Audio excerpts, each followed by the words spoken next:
ममता बनर्जी ने इस्तीफा देने से इनकार कर दिया है। जी हाँ दोस्तों, पहली बार ऐसा देखा गया है। ममता बनर्जी ने सीधे तौर पे बोल दिया है कि वो चुनाव नहीं हारी हैं, इसीलिए वो इस्तीफा नहीं देने वाली हैं। और तो और पश्चिम बंगाल के अंदर आसनसोल में भी तनाव देखने को मिला है, जहां पर मंदिर को, सालों से बंद मंदिर को बीजेपी के जीतते ही खोल दिया गया है। और एक बड़ी खबर ये भी आ रही है कि आप कोलकाता में टीएमसी कार्यालय पे बुलडोजर भी चला दिया गया है। काफी सारी बड़ी खबर आ रही है। राहुल गांधी का इसके ऊपर क्या जवाब आया है, बीजेपी ने क्या प्रहार किया है, सबके बारे में जाने। लेकिन सबसे पहले ममता बनर्जी जी ने क्या बोला आपके स्क्रीन पे सुनिए। मैं क्यों जाऊंगी, हम तो हारे नहीं है कि जाएंगे, हार का सबूत देते तो इस्तीफा दे देते। जोर जबरदस्ती करके कोई बोले कि इस्तीफा देना होगा तो नहीं, अभी इस्तीफा नहीं दूंगी। मैं ये कहना चाहती हूं कि हम चुनाव नहीं हारे हैं। उन्होंने पश्चिम बंगाल में अपनी पार्टी की हार के लिए चुनाव आयोग को जिम्मेदार ठहराया है। उन्होंने कहा कि चुनाव आयोग सबसे बड़ा विलन है। ममता बनर्जी ने बोला पार्टी सदस्यों के साथ आगे की स्ट्रेटजी पर चर्चा भी की जाएगी। मैं अब बीजेपी के अत्याचारों को और बर्दाश्त नहीं करूंगी, मैं सड़कों पे लौटूंगी, यानी कि सीधे तौर पे मना कर दिया है। वहीं पश्चिम बंगाल में बीजेपी ने भी ममता बनर्जी के इस्तीफे ना देने वाले बयान पे प्रतिक्रिया दी है। बीजेपी के प्रवक्ता देवजीत सरकार ने एक प्रेस कॉन्फ्रेंस में बोला जैसी बातें वो बोल रही हैं ममता बनर्जी, उनसे वो खुद को हास्यास्पद बना रही हैं। वो कुछ दिनों तक प्रचार की रोशनी में रहना चाहती हैं, यानी कि पब्लिसिटी चाहती हैं, इसलिए वो ऐसी बातें कर रही हैं। इस तरह की हास्यास्पद बातों का कोई जवाब बीजेपी या संविधान में विश्वास करने वाली कोई भी पार्टी दे ही नहीं सकती है। उन्होंने आगे बोला संवैधानिक प्रक्रिया में विश्वास करने वाला कोई भी आदमी ऐसी बात कर नहीं सकता, लेकिन अपना संविधान कहता है कि इस तरह से जोर जबरदस्ती से कोई मुख्यमंत्री बना नहीं रह सकता, यानी कि ममता बनर्जी जी को इस्तीफा तो देना पड़ेगा, चाहे वो अपने मन से दे, चाहे जोर जबरदस्ती से ही क्यों ना देना पड़ जाए। इस पर राहुल गांधी ने भी पलटवार किया है। राहुल गांधी जी का बयान आपके स्क्रीन पे, वोट चोरी से कभी सीटें चुराई जाती हैं और कभी पूरी सरकार। लोकसभा के 240 बीजेपी सांसदों में से मोटे तौर पर हर छठा सांसद वोट चोरी से जीता है। पहचानना मुश्किल नहीं, क्यों? क्या उन्हें बीजेपी की भाषा में घुसपैठिया कहे? क्योंकि आपको मालूम होगा किस तरीके से पश्चिम बंगाल में, बिहार में जाकर के नरेंद्र मोदी और अमित शाह ने घुसपैठियों का जिक्र किया था। उसी बात को राहुल गांधी दोहरा रहे हैं और राहुल गांधी कह रहे हैं कि बीजेपी की भाषा में क्या हम इसे घुसपैठिया कहें? और हरियाणा, वहां तो पूरी की पूरी सरकार ही घुसपैठिया है। राहुल गांधी का यह कहना है जो संस्थाएं अपनी जेब में रखते हैं, जो मतदाता सूचियों और चुनावी प्रक्रिया को जोड़ तोड़ करके देते हैं, वो खुद रिमोट कंट्रोल्ड हैं। उन्हें असली डर सच्चाई का है, क्योंकि अगर निष्पक्ष चुनाव हो जाए तो आज ये 140 के आसपास भी नहीं जीतते बंगाल में। राहुल गांधी का बड़ा बयान आपके स्क्रीन पे, उन्होंने बोला कांग्रेस के कुछ लोग और अन्य टीएमसी की हार पे खुश हो रहे हैं। उन्हें यह स्पष्ट रूप से समझना चाहिए असम और बंगाल के जनादेश की चोरी भाजपा द्वारा भारतीय लोकतंत्र को नष्ट करने के उसके मिशन में एक बहुत बड़ा कदम है, एक बड़ा कदम आगे है। छोटी मोटी राजनीति को एक तरफ अगर रख दे तो ये किसी एक पार्टी या दूसरी पार्टी में बारे में बातें नहीं है, ये अपने भारत के बारे में है। उन्होंने सीधे लफ्जों में बोला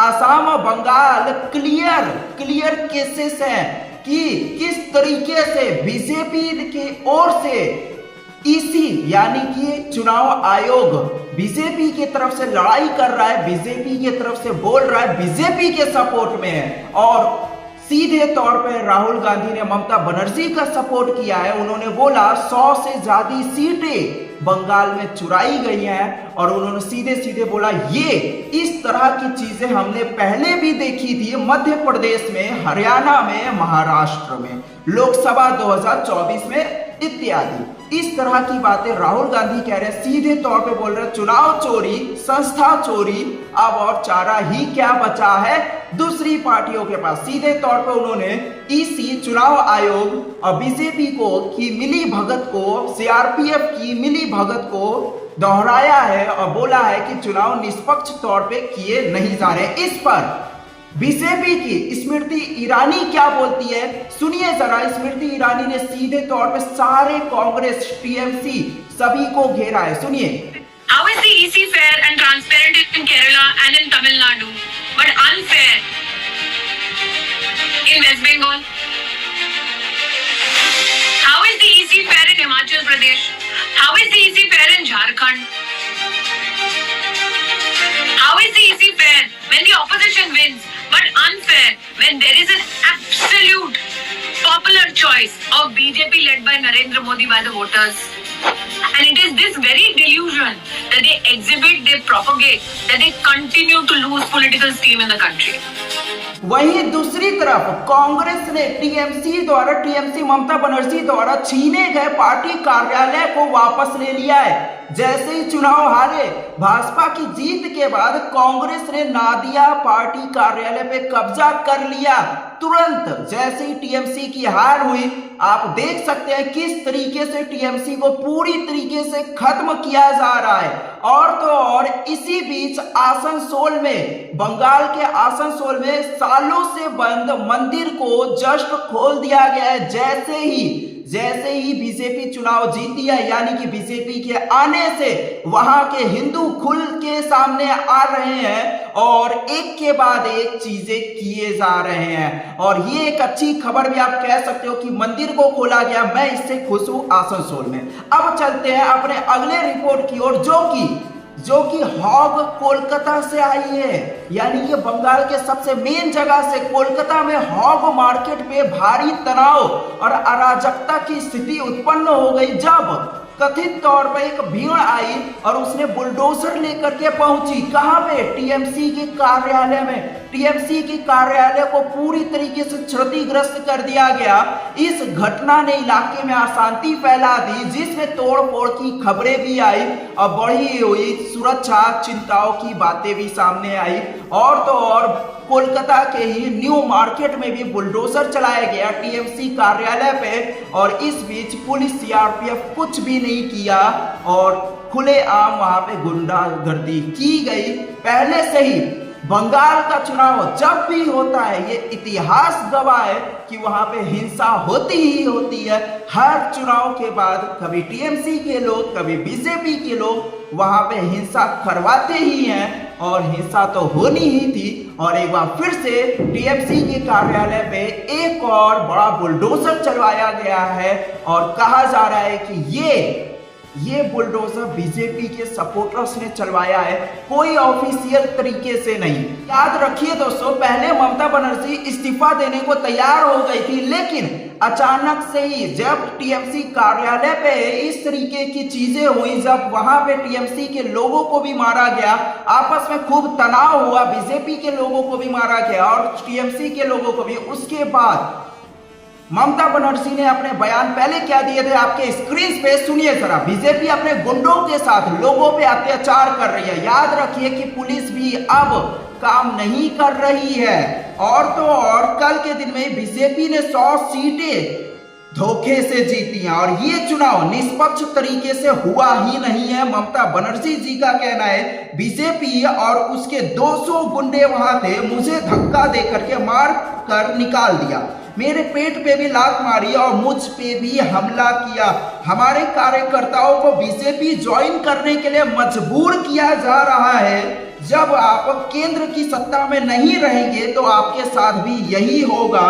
बंगाल के लिए कल एक काला दिन था और मेरे पार्टी के कार्यकर्ताओं को टॉर्चर किया जा रहा है, उनके घर जलाए जा रहे हैं, उनके परिवार की महिलाओं को रेप की धमकी भी दी जा रही है। हम इंडिया अलायंस के साथ हैं और आगे भी यानी कि कांग्रेस के साथ और इसे मजबूत करने के लिए काम करेंगे। मेरे साथ के लोगों को और मेरे कार्यकर्ताओं को अत्याचार किया जा रहा है उनके ऊपर, ये सारी चीजें ममता बनर्जी बोल रही थी कल के दिन में। और आज ममता बनर्जी पूरी तरह से पलट चुकी हैं। क्यों?